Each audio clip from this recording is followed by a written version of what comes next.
What did people do before money existed? Imagine waking up tomorrow and finding out that all money has disappeared. No cash, no credit cards, no online payments. How would you buy food? Well, that's exactly how people lived for thousands of years. Before money existed, people relied on something called barter.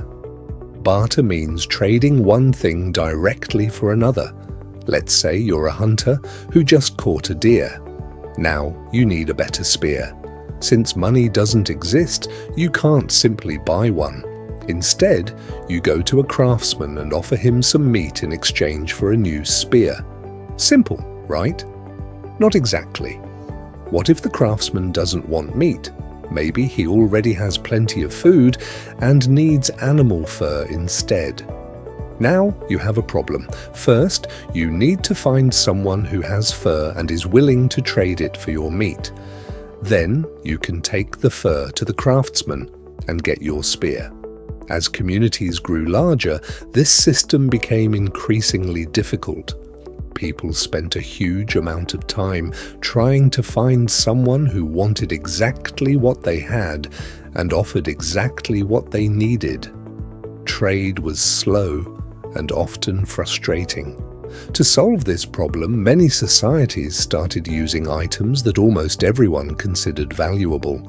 Depending on where people lived, these items could be shells, salt, animal skins, beads, or even livestock.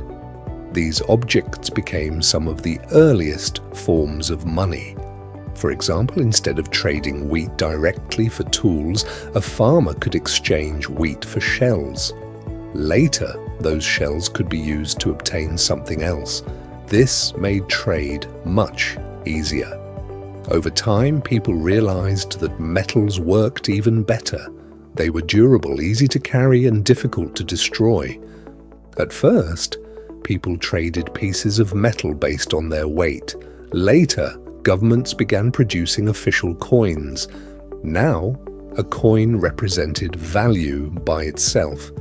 People no longer needed to negotiate every single trade from scratch. Buying and selling became faster and more reliable. Cities grew, businesses expanded, trade connected people across vast distances. Eventually, paper money appeared. Then came banks, then credit cards. And today, many people pay for things with nothing more than a tap on their phone. Money wasn't invented because people wanted shiny coins in their pockets. It was created to solve one of humanity's biggest problems, making trade easier. Without money, buying even the simplest things would require endless negotiations and complicated exchanges. So, the next time you pay for something in just a few seconds, remember this. Thousands of years ago, getting a new spear might have required trading meat for fur, then fur for tools, and only then getting what you actually wanted.